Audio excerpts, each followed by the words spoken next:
Me llamo Estela y hoy, a mis 76, escribo esto con los dedos temblándome sobre el teclado porque todavía estoy aprendiendo a no esconder la voz.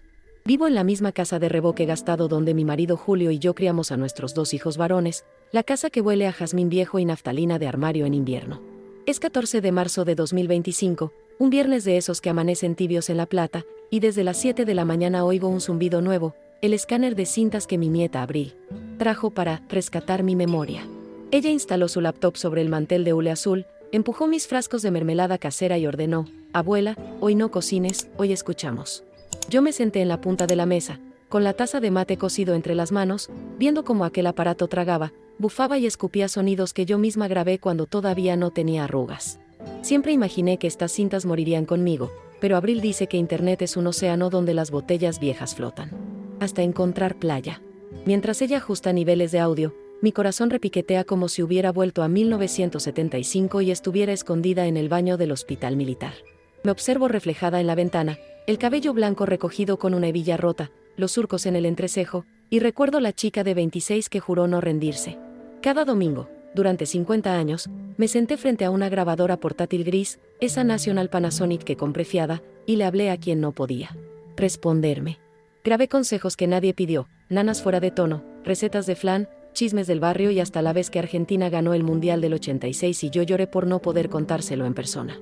Abril escucha un fragmento, ríe con mi acento antiguo y me mira con esos ojos color café con leche que heredó de su madre, y algo dentro de mí se contrae. Porque esos ojos deberían haber sido de mi hija, no de mi nieta, y sin embargo aquí estamos, 3 generaciones enlazadas por un casete que chilla como un grillo viejo. El reloj de la pared marca las 10 en punto cuando Abril decide subir un minuto de audio a una red llamada TikTok, y yo no entiendo nada pero asiento. Ella me promete que no mostrará mi cara, solo la voz y la canción de cuna que compuse la noche que me dijeron que mi bebé había muerto. Yo asiento otra vez, aunque por dentro siento que estoy abriendo la última puerta de un corredor que recorrí medio siglo a oscuras. Todo empezó el 12 de noviembre de 1975, cuando la dictadura parecía un ruido lejano y yo solo pensaba en el sabor metálico del suero que me bajaba por la mano. El parto fue rápido, o eso me dijeron, porque me sedaron antes de escuchar el primer llanto, y desperté con la noticia de que mi hija había nacido sin respirar. La enfermera tenía las uñas pintadas de rojo sangría y la mirada de quien repite un guión: lo sentimos, señora, el cuerpo ya fue retirado. Aún drogada, percibí algo fuera de sitio, un lamento agudo que se filtraba por la ventilación, un sonido que no era del ala de prematuros. Ese llanto se volvió un tatuaje sonoro, lo llevo pegado al tímpano izquierdo, recordándome que las versiones oficiales a veces apestan a formol. Cuando me dieron el alta firmé papeles que nunca me dejaron leer y salí del hospital con una bolsa de pañales vacía y un silencio imposible de digerir. Esa misma tarde, al cruzar la Plaza San Martín, vi un puesto de electrónica vendiendo grabadoras portátiles y sentí un impulso: si mi hija estaba viva, tenía que dejarle un rastro. Vendí mi anillo de compromiso para pagar la primera cuota. El vendedor me regaló 2 cintas de 60 minutos para que practique. El domingo siguiente me encerré en el viejo armario de escobas, el único lugar sin eco. Presioné RS y solté un hola, chiquita, que me rasgó la garganta. No sabía qué decirle, así que le conté cómo olía el guiso de lentejas que burbujeaba en la cocina y cómo el abuelo Julio cantaba los ejes de mi carreta, desafinando. Con cada cinta cerraba los ojos e imaginaba su carita, a veces con mi nariz ancha, otras con las pestañas largas de su padre. La mantenía viva dentro de mí para que la muerte no la reclamara. Grababa también los ruidos del patio, los gorriones revoloteando en la parra, el croar de las ranas después de la lluvia, porque temía que un día ella no supiera cómo sonaba su lugar de origen. Y cada noche, antes de acostarme, deslizaba la grabadora debajo de la almohada como quien reza un rosario, con la esperanza absurda de que el magnetismo de mis sueños guiara la cinta hasta ella. Así fueron pasando los años, pañuelos blancos marchando en la Plaza de Mayo, nombres prohibidos en la radio, y yo guardando mi pequeña herejía sonora en una caja de galletas. Nunca supe si era fe o terquedad, pero esa rutina dominical se volvió el latido que me mantenía en pie cuando todo lo demás se rompía. Durante los 80, mientras Argentina salía lentamente de la noche, mi vida se redujo a trabajar en la panadería de la esquina y a coser los uniformes escolares de mis hijos varones. Los vecinos comentaban que yo tenía la cabeza en Marte, porque a veces me quedaba mirando el horno como si esperara que de allí emergiera un bebé envuelto en harinas. En realidad, cada crujido de la puerta me erizaba la piel, temiendo que el ejército volviera a buscarme por preguntar demasiado. Julio se refugió en el silencio de los hombres que no saben pelear fantasmas y comenzó a virar hacia el alcohol, primero un vasito de ginebra después de cenar, luego botellas escondidas tras los sacos. Mis domingos siguieron intactos, abría la caja de galletas, colocaba una cinta virgen, me sentaba frente a la cortina de flores descoloridas y hablaba como si mi hija estuviera del otro lado del hilo telefónico. Algunas grabaciones salieron torcidas porque las lágrimas me empañaban la voz y el cabezal se ensuciaba con sal. Aprendí a limpiar la máquina con hisopos y alcohol blanco como una cirujana. Cuando se agotaron las cintas de cromo, pasé a las de ferrita y, cuando también escasearon, regrabé encima, pero antes copiaba a mano un resumen en cuadernos Gloria para no perder nada. Esos cuadernos están hoy apilados bajo mi cama, con tapas rugosas y manchas de mate que cuentan la historia paralela de una madre hablando al vacío. Hubo un invierno en que la helada quemó las plantas y mis hijos se enfermaron de bronquitis. En la cinta de esa semana se oyen sus toses como tambores, mezcladas con mi promesa de que algún día conocerían a su hermana. También se escucha un portazo de Julio que se va a dormir al sillón porque ya no soporta mi fe, y el chillido de la bisagra quedó para siempre guardado como si fuera un instrumento de cuerda. Con el retorno de la democracia asistí a charlas de abuelas de Plaza de Mayo, pero no tenía apellido conocido en sus listas y me sentí un bicho raro. Mi caso era demasiado reciente, decían. Sin embargo, tomé prestada su fortaleza, pegué en la heladera un cartel que rezaba, ella existe, y lo veía cada mañana mientras batía huevos para el bizcochuelo.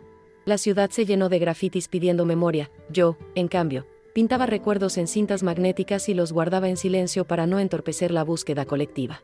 Hubo tardes en que salía a caminar al borde del río, apagaba la grabadora y dejaba que el viento murmurara dentro del micrófono. Pensaba que si mi hija algún día escuchaba ese silbido, sabría que estaba en casa. Así se pasaron 2 décadas, y cada vez que alguien me preguntaba cuántos hijos tenía respondía, 3, tragándome la explicación, porque no hay forma breve de contar una ausencia que respira. Y, a pesar de todo, seguí hablando, incluso cuando mi propia voz empezó a romperse como un cassette viejo dejado al sol, porque el silencio, para mí, era una tumba sin lápida.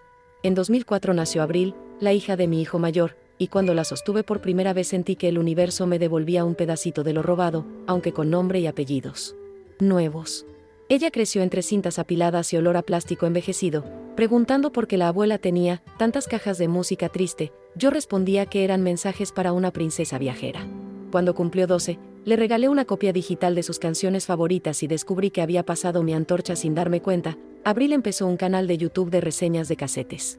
Fue ella quien insistió en que compráramos un conversor USB. Yo apenas entendía, pero la idea de rescatar voces que podían borrarse para siempre me pareció un deber casi sagrado.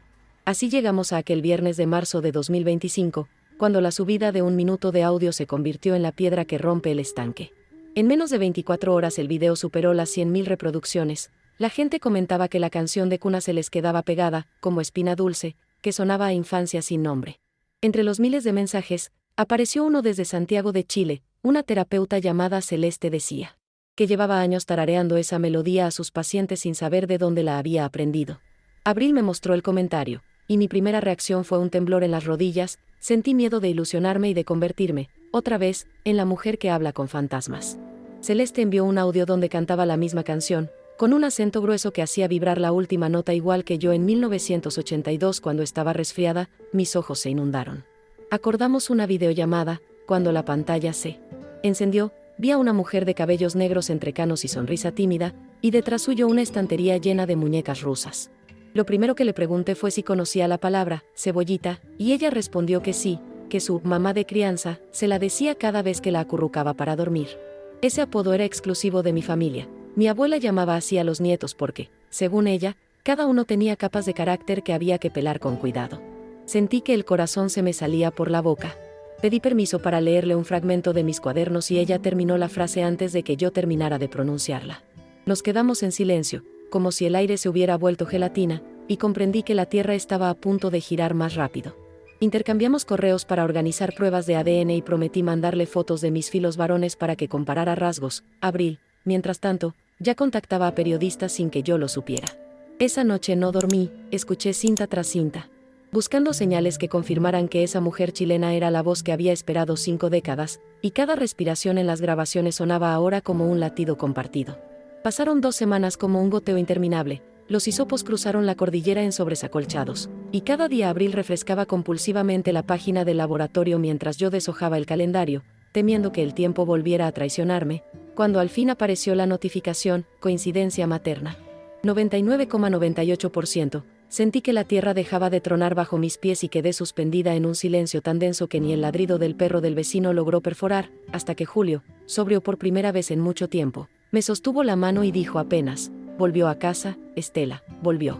3 días después tomamos un avión rumbo a Santiago y, al bajar, el aire olía a eucalipto húmedo. Celeste nos esperaba detrás de un ventanal con un ramo de alstroemerias y, cuando nuestras miradas se cruzaron, no hubo necesidad de palabras. Corrimos una hacia la otra como quien intenta recuperar el aliento perdido y, al abrazarla, reconocí el mismo temblor que me había recorrido el cuerpo el día que escuché su llanto a través de los ductos del hospital. Lloramos las tres, mi hija, mi nieta y yo, formando un nudo de voces que por fin se respondían, mientras alrededor la gente aplaudía sin entender que, en ese instante, 50 años de vacío se cerraban con un simple «mamá, llegué».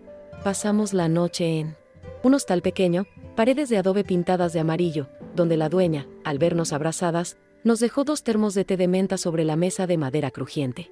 Celeste se sentó frente a mí, las manos aún temblorosas, y comenzó a deslizar fotografías sobre la colcha andina: primeros días de escuela, un carnaval en Valparaíso, su graduación con toga prestada. Cada imagen era un pellizco en el pecho, yo las rozaba con la yema de los dedos como si pudieran emitir calor. Le conté de los domingos frente a la grabadora, del armario de escobas convertido en cabina de radio clandestina, y ella cerraba los ojos para saborear cada detalle. Abril, sentada a un costado, registraba el encuentro con su celular, pero a ratos lo bajaba porque las lágrimas le empañaban el lente. Entre sorbo y sorbo de té descubrimos similitudes absurdas. Las dos coleccionábamos piedras con formas de corazón, odiábamos el gusto del cilantro y tarareábamos tangos para espantar la tristeza. Celeste me mostró una muñeca de trapo que conservaba desde niña. Su madre adoptiva la había cosido con retazos verde esmeralda y le bordó un nombre en cursiva: Estelita.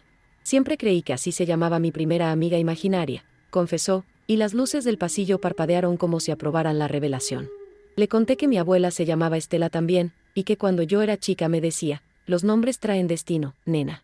La noche avanzó con un temblor silencioso, sentimos que el reloj nos robaba minutos que queríamos amarrar para siempre. Entonces Celeste puso play a una nota de voz grabada en su teléfono, la canción de cuna, su voz adulta intentando replicar la mía joven, e inmediatamente la grabadora de Abril, conectada al portátil, devolvió el original. Las 2 versiones chocaron en el aire, armonizaron, y del parlante brotó un eco que envolvió el cuarto como un abrazo plural. Nos miramos sin hablar, entendiendo que el pasado y el presente acababan de fundirse en un coro único. Julio, sentado en la esquina, rompió su silencio de décadas y murmuró: perdón por no haber creído. Su voz sonó como madera vieja cediendo al fin. Lo tomé de la mano y lo acerqué al círculo. Nuestras sombras se proyectaban en la pared, unidas y temblorosas, recordándonos que el dolor también se hereda. Antes de dormir, Celeste me pidió que le susurrara al oído. Como en las cintas, me acerqué y dije: cebollita, descansa, mañana seguimos desosando historias. Ella sonrió cerrando los ojos, y aquella noche, por primera vez en medio siglo, dormimos madre e hija bajo el mismo techo, arrulladas por la misma melodía. A la mañana siguiente caminamos juntas por el barrio Yungay, baldosas disparejas y fachadas color pastel, buscando un café donde empezar a inventar nuevas rutinas. El aire olía a pan amasado y gasolina, una mezcla que me recordó el mercado de mi juventud, y sentí un cosquilleo en el estómago, como si fuera la primera vez que salía con una hija a pasear. Mientras esperábamos el desayuno, Celeste me preguntó si quería conocer el consultorio donde trabaja con mujeres víctimas de violencia. Asentí sin dudar, sintiendo que entender su mundo actual era la forma más honesta de recuperar el tiempo. En el trayecto, me señaló murales dedicados a los detenidos desaparecidos. Apreté su brazo, consciente de que el destino nos había hecho pasar por lados opuestos del mismo laberinto. Al llegar, una sala pintada de verde agua y sillones mullidos nos recibió con olor a lavanda. Ella me presentó como mi mamá, la voz que me buscó 50 años, y el nudo en mi garganta se deshizo en un suspiro largo. En el patio interior había una higuera joven. Celeste cortó una hoja, la puso entre mis manos y dijo: quiero que plantes una igual en tu casa, para que crezcamos juntas aunque estemos lejos. Volvimos al hostal con la hoja envuelta en papel húmedo. Abril la guardó en un sobre con la puntualidad de quien sabe que los símbolos necesitan cuidado. Más tarde, conectamos la laptop para transmitir en vivo. Miles de personas nos veían reencontrarnos, y cada comentario era un destello de esperanza en la pantalla. Julio, detrás de cámara, sostenía una cinta recién digitalizada y la giraba entre sus dedos como un amuleto. Comprendí que también él buscaba su propia redención. Terminada la transmisión, desactivé el micrófono y miré a mi hija a los ojos. La fama pasará, pero lo que importa es lo que hagamos mañana a las 7, cuando el mundo vuelva a ser silencioso. Ella asintió, y En ese gesto encontré la promesa de continuidad que tanto temí perder. Cenamos empanadas de pino y brindamos con mote con huesillos, cada bocado llenaba vacíos antiguos. Al despedirnos esa noche, Celeste me pidió el casete original de la primera grabación, se lo entregué temblando, entendiendo que al fin la botella había llegado a su playa. De regreso en la habitación, coloqué la grabadora sobre la mesa y, por costumbre, presioné RS con el pulgar, escuché mi respiración agitada y, en un arranque de risa nerviosa, murmuré, parece que la búsqueda terminó, cebollita, pero el amor recién empieza.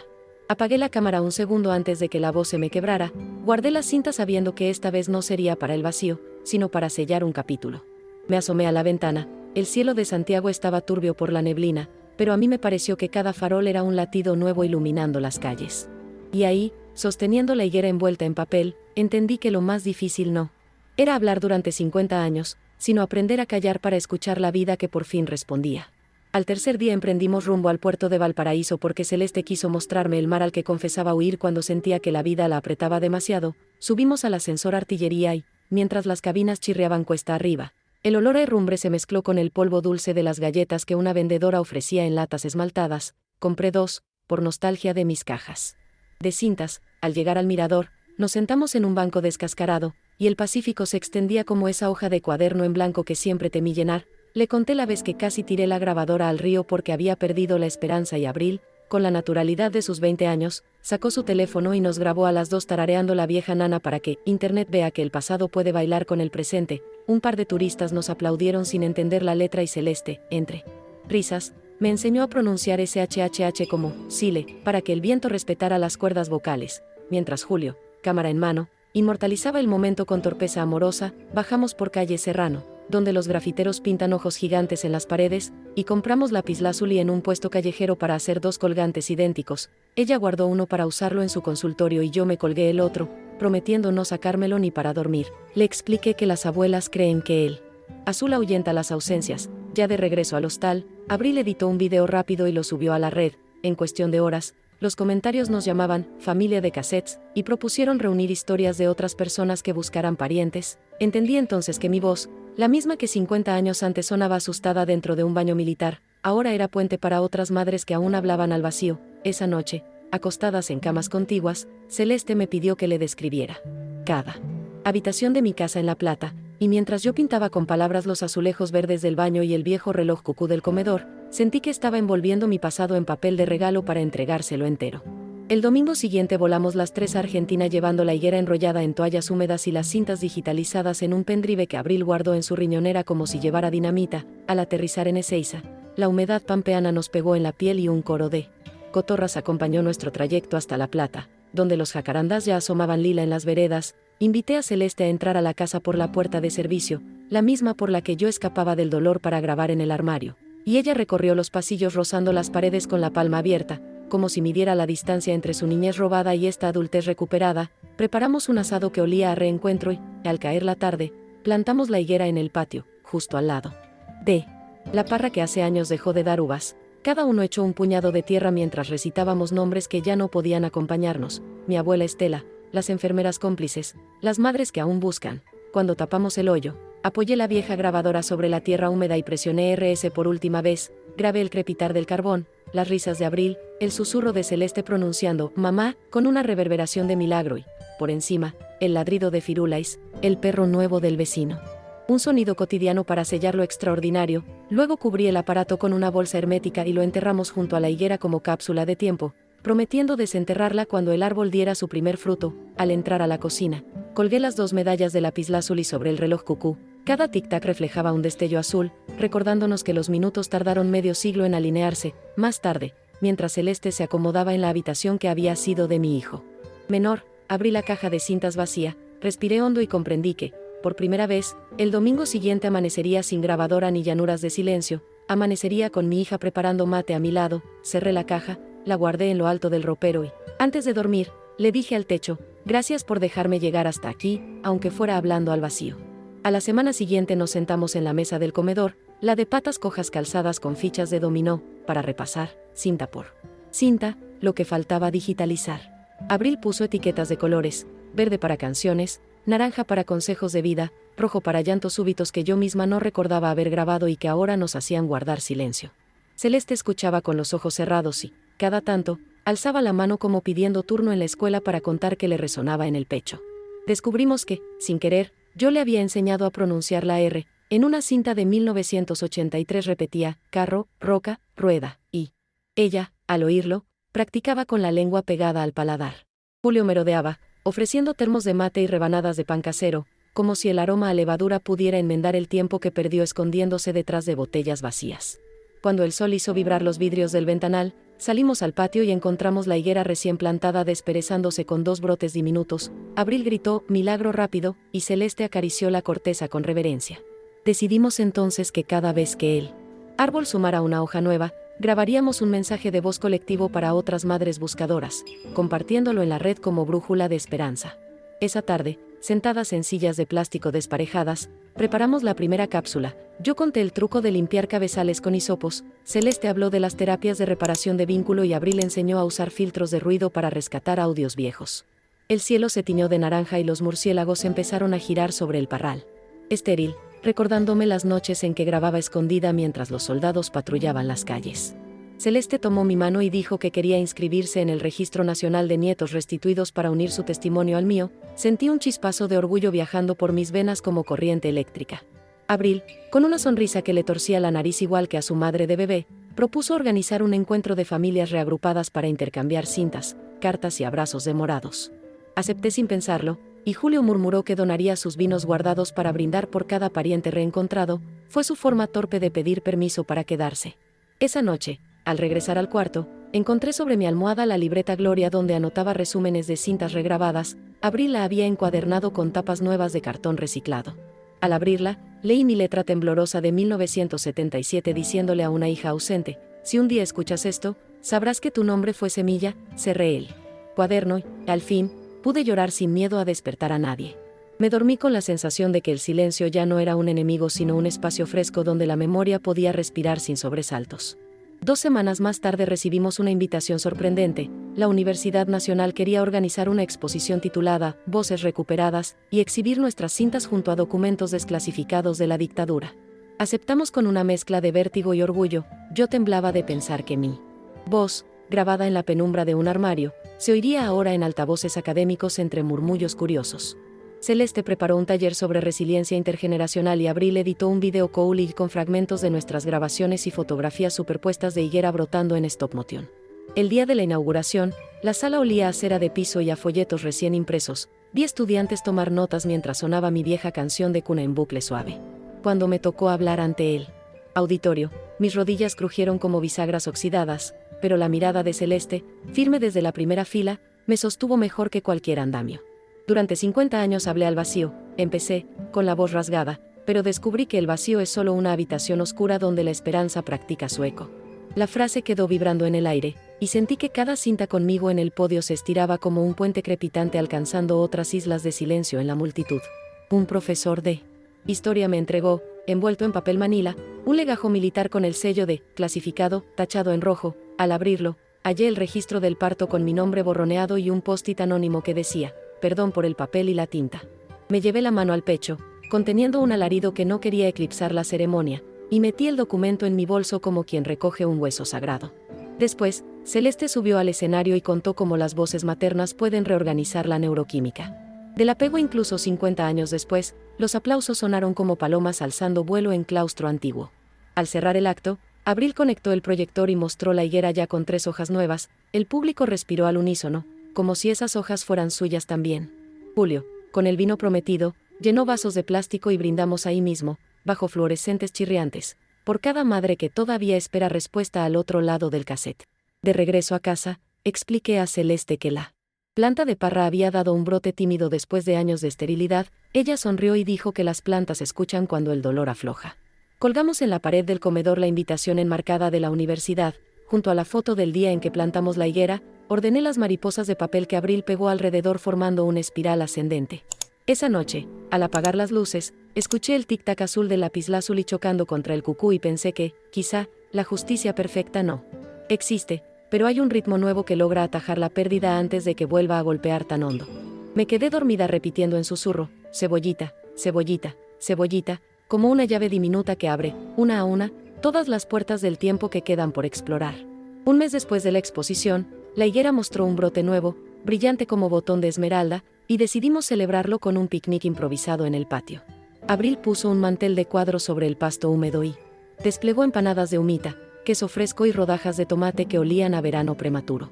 Celeste trajo una jarra de limonada con hojas de menta, diciendo que la acidez despierta el ánimo mejor que cualquier psicoanálisis breve.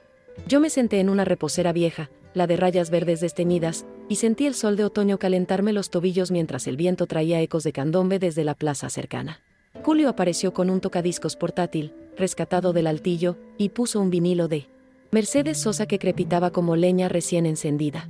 Entre canción y canción, revisamos el cuaderno Gloria. Celeste leyó en voz alta una página de 1990 donde le hablaba de los sueños recurrentes en los que ella caminaba por un pasillo blanco buscando mi voz. Al escuchar esas palabras, las lágrimas se le deslizaron sin prisa por las mejillas, y Abril, con paciencia de hormiga, la secó con la esquina del mantel mientras yo le sujetaba la nuca. Entonces, casi como un conjuro, apareció un colibrí zumbando sobre la jarra de limonada. Sus alas invisibles produjeron un ZZZ que nos recordó el sonido de la grabadora rebobinando.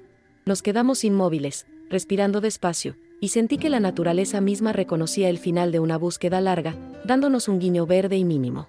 Cuando el colibrí se fue, Celeste tomó la grabadora digital y registró el silencio que dejó atrás, diciendo que algún día ese hueco sonoro serviría para sanar a otra persona.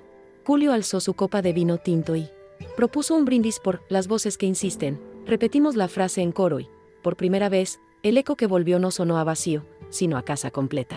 El sol bajó despacito, pintando de dorado la higuera recién plantada, y comprendí que aquel brote no era solo ramas, era la prueba viva de que la espera puede florecer. Cerré los ojos y di gracias, no a dioses ni santos, sino al acto humano de no rendirse, de hablar incluso cuando nadie contesta, de creer que una cinta magnética puede desafiar al tiempo. En ese instante juré, para mis adentros, dejar de contar los domingos de ausencia y empezar a contar los domingos de presencia, los del aquí y ahora. Abrí la grabadora por costumbre, pero Celeste me detuvo con una caricia en la muñeca y susurró: «Hoy no grabes, mamá, hoy vive». Guardé el aparato en el bolsillo y sentí la liviandad de quien por fin suelta una maleta de piedras, consciente de que la memoria ya tiene quien la lleve por mí. La tarde terminó con un coro de grillos y olor a pasto recién cortado, y al entrar a la casa supe que no habría más mensajes al vacío, solo conversaciones con eco inmediato. 2 días después recibimos una carta manuscrita de la terapeuta que me había ayudado a cruzar mis cintas con la red chilena de adopciones. Dentro venía una lista de 3 mujeres que sospechaban haber sido robadas al nacer. Nos pedía, con humildad, que compartiéramos nuestras estrategias de búsqueda y, si era posible, un fragmento de audio que hubiese sido clave en nuestro reencuentro. Celeste leyó la carta en voz alta, sentada en la cocina, mientras el café burbujeaba en la cafetera italiana y Julio cortaba medialunas todavía tibias. Sentí un escalofrío. Era la primera vez que alguien pedía mi ayuda formalmente para encontrar a su hijo perdido, y entendí el alcance real de mi antigua terquedad. Abril propuso abrir un sitio web llamado Cintas con Destino, un repositorio donde madres pudieran subir audios, fotos y pistas mínimas para tejer redes de reconocimiento. Ella, diestra en diseño, bosquejó en una servilleta un logo, un cassette con alas que se transformaba en pájaro al presionar el botón de play. Celeste se comprometió a ofrecer sesiones virtuales gratuitas a quienes encontraran coincidencias traumáticas y necesitaran contención. Yo, por mi parte, prometí grabar un mensaje de bienvenida usando la misma melodía de cuna, esta vez en versión instrumental con guitarra de Julio y coros susurrados de Abril. Nos miramos los 4, conscientes de que la familia se había convertido en taller comunitario, y Julio bromeó diciendo que nuestra mesa de comedor necesitaba extensión para tantos proyectos. A media tarde salimos a la ferretería a comprar un tablón de pino, lo colocamos sobre caballetes, y mientras lijaba los bordes, sentí la madera vibrar con cada pasada, recordándome el zumbido de cintas viejas. Esa noche redacté mi primera carta de acompañamiento a una madre desconocida. Le conté cómo limpiaba cabezales, cómo hablaba aún cuando me dolía la garganta, cómo imaginaba colores que mi hija quizá nunca vería. Firmé simplemente Estela, la que habló contra el silencio, y al doblar el papel entendí que mi identidad ahora incluía verbo en presente, no solo pasado. Coloqué la carta bajo la almohada, como había hecho con la grabadora, y dormí sintiendo que cada latido mío enviaba señales Morse a madres que todavía buscaban. Al amanecer abrí la ventana y vi la higuera con 4 hojas, las gotas de rocío. Parecían cristales diminutos refractando luz, y un gorrión cantaba notas agudas que me recordaron las primeras cintas. Me prometí regarla todos los días, no por superstición, sino para recordar que las búsquedas necesitan tierra fértil y paciencia de jardinero. Mientras preparaba mate cocido, Celeste entró descalza, me abrazó por la espalda y susurró: voy a quedarme un mes más. El agua casi hirvió antes de que volviera a respirar. Aprendí entonces que el tiempo no solo roba, también devuelve. A cuentagotas, los minutos que creí perdidos, y que la verdadera reparación es cotidiana, con desayuno compartido y tareas por inventar. Antes de que el sol se alzara del todo, encendí la laptop para registrar el dominio cintascondestino.org y sentí un cosquilleo igual al de la primera vez que presioné RS, el mismo salto al vacío, pero esta vez con red de voces sosteniendo. El lanzamiento de cintascondestino.org ocurrió un martes nublado, con el wifi prestado del vecino porque nuestra señal se caía. Abrimos el sitio a las 10 en punto y Abril, vestida con un buzo amarillo fosforescente, apretó publicar como quien enciende un cohete casero. La página tardó unos segundos en cargar y yo sostuve la respiración, recordando los minutos eternos que pasaban entre apretar RS y oír el clic de la vieja grabadora. Cuando al fin apareció la portada con el cassette al lado, sentí un hormigueo eléctrico en la nuca, la señal inequívoca de que abríamos una ventana a lo desconocido. Celeste tenía 5 pestañas del navegador abiertas, monitoreando visitas y cortafuegos, mientras Julio cebaba mate y anotaba contraseñas en un cuaderno que rezaba Bodegas Mendocinas. A los 23 minutos llegó la primera historia. Una mujer de Tucumán subió un audio de 9 segundos donde se oía la palabra pollerita repetida con ternura. Era todo lo que guardaba de su madre, contó, porque un cura se lo entregó en una cinta rota el día que cumplió 14. Abril convirtió el archivo a WAV, filtró el ruido y amplificó la voz hasta distinguir un leve acento santiagueño. Sentí un pinchazo en el pecho, era el mismo tono con que mi abuela cantaba chacareras y supe que la red empezaba a tejer hilos invisibles. Celeste respondió con videollamada y yo grabé un mensaje diciendo que una voz minúscula basta para dinamitar 100 muros de silencio. En 4 horas, 15 personas más subieron audios, recortes de prensa y fotos de bebés envueltos en mantas anónimas. El contador de visitas trepó a 7.000 y la bandeja de entrada se inundó de historias tan desgarradoras como esperanzadas. Julio descorchó sidra, la espuma saltó sobre el teclado y la secamos con servilletas, riendo como niños en carnaval. Esa torpeza convirtió el momento en postal doméstica de alegría desbordada, recordándonos que los milagros también manchan. Al caer la tarde, el viento del río trajo olor a eucalipto y cada soplido parecía pronunciar nombres archivados. Cerramos la jornada con un silencio reverente, igual al que antecede al aplauso en un teatro, sabiendo que solo abrimos el telón de una obra infinita. Antes de apagar la computadora guardé el pendrive con las cintas digitalizadas en la caja de cubiertos de plata, como quien resguarda semillas raras antes de la tormenta. Esa noche no pude dormir y me senté en la cocina con una manta sobre los hombros para escribir una carta a mi yo de 1975, la muchacha que salió del hospital creyendo que la muerte la había despojado para siempre. Le conté que su voz sobrevivió al óxido, a gobiernos corruptos, a mudanzas y reproches. Expliqué que las cintas mutaron en bits luminosos viajando por cables submarinos y satélites. Le dije que la grabadora nacional descansa ahora bajo una higuera joven con 4 hojas y promesa de sombra. Describí a Celeste, la arruga que le cruza la nariz cuando se concentra, el lunar que tiembla cuando ríe, el olor a crema de rosas cada vez que me abraza. Mencioné a Abril, el motorcito que convirtió la perseverancia en trending. Tapiki sueña con un documental de Netflix sobre odiseas de cassettes. Confesé que Julio cambió el alcohol por fermentar kombucha y conversar con las gallinas del vecino, buscando en cada burbuja un trozo de absolución. Rasgué la hoja y añadí una postdata. Sigue grabando, Estela, el vacío escucha más de lo que imaginas. Doblé la carta y la guardé en la caja de plata junto a las cintas, para que pasado y presente compartieran almohada. Apagué la luz y el tic-tac del cucú se mezcló con el latido de mis sienes, creando una percusión suave que recordaba el primer respiro de mi hija en video. Imaginé un salón lleno de madres presionando play al mismo tiempo, de aquella cacofonía nacería una sinfonía imposible de nanas y nombres propios. Mordí la manta para contener un sollozo de plenitud y comprendí que mi deber era cuidar el cauce de ese río de reparación. Regué la higuera bajo la luna y olí la tierra mojada mezclando pasado y futuro en un perfume sencillo. Volví a la cama pensando que, quizá dentro de otros 50 años alguien desentierre la grabadora y escuche mi voz diciendo, el amor insiste. Sonreí en la penumbra y acepté que la historia ya no me pertenece solo a mí, sino a cualquiera que se atreva a seguir hablando cuando parezca que nadie responde. A las 48 horas del estreno del sitio, recibimos un mensaje con asunto ¿reconocen esta voz? Y un archivo adjunto nombrado Susurro 1978, MP3, lo abrimos en el comedor, con la lámpara de techo lanzando sombras sobre el mantel, y escuchamos una mujer jadeante repitiendo el diminutivo Lucerito entre sollozos apagados. Celeste dejó caer el tenedor, Abril contuvo el aliento y yo sentí la piel de gallina recorrerme la nuca. porque esa palabra era idéntica a la que había usado una compañera de sala de partos la noche en que me sedaron, una joven rubia que jamás volví a ver. Activamos la función de búsqueda cruzada del sitio. En menos de un minuto apareció un registro subido por un hombre de 39 años en Córdoba, quien decía que su madre adoptiva lo llamaba Lucerito, y que siempre le pareció un apodo demasiado íntimo para alguien rescatado de un orfanato. Mi corazón latía con fuerza, no por la coincidencia, sino por la certeza brutal de que estábamos a punto de ser testigos del segundo milagro. Celeste programó una videollamada y, mientras tanto, Abril filtró el audio, subiendo las frecuencias medias hasta que emergió, cristalina, la última frase: no te apagues, mi lucerito, brilla. Hasta encontrarme.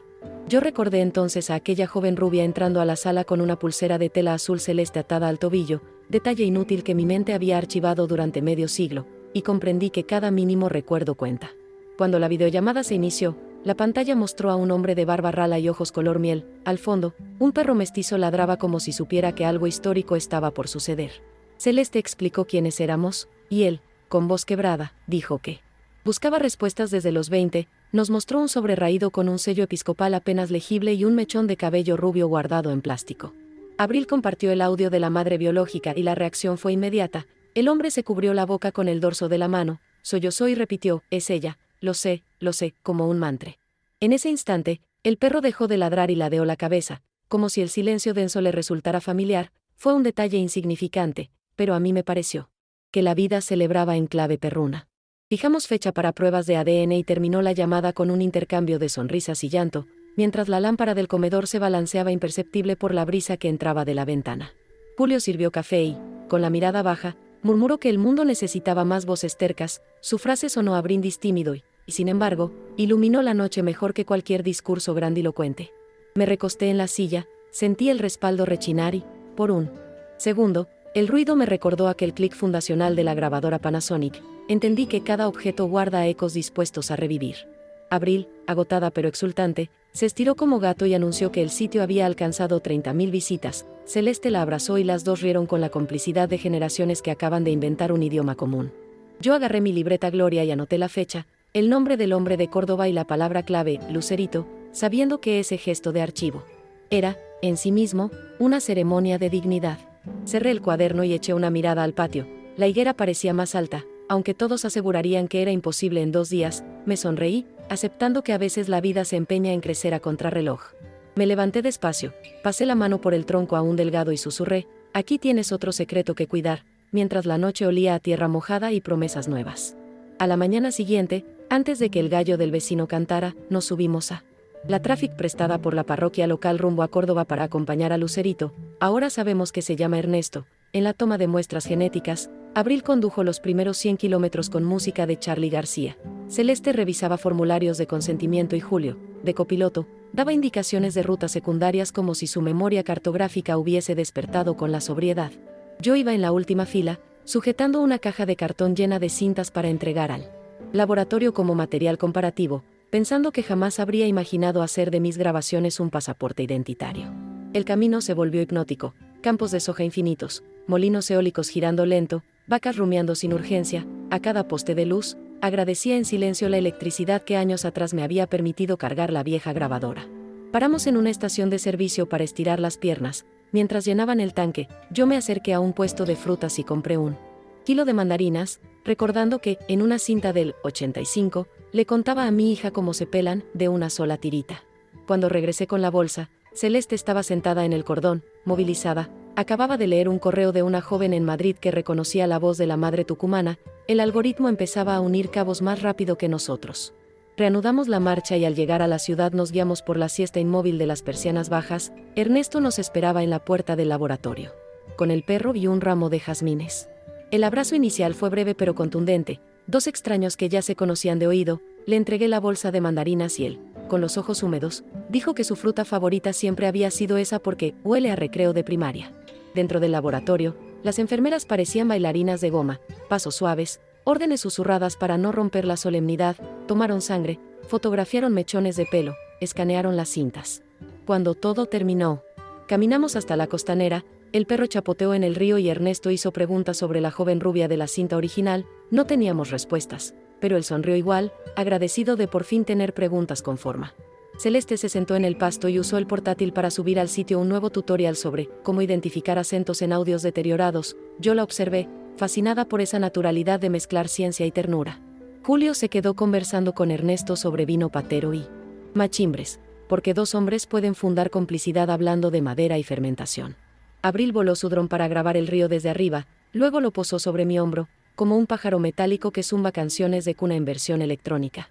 Antes de despedirnos, tomamos una foto grupal, la higuera impresa en mi remera, el casete al lado en la de Abril, y Ernesto sosteniendo al perro que por fin dejó de ladrar. Volvimos a la tráfico y, mientras el motor arrancaba, sentí la certeza de que cada viaje ahora sería espiral, siempre regresaremos al mismo punto, pero un poco más arriba, como la cinta que rebobina para seguir adelante.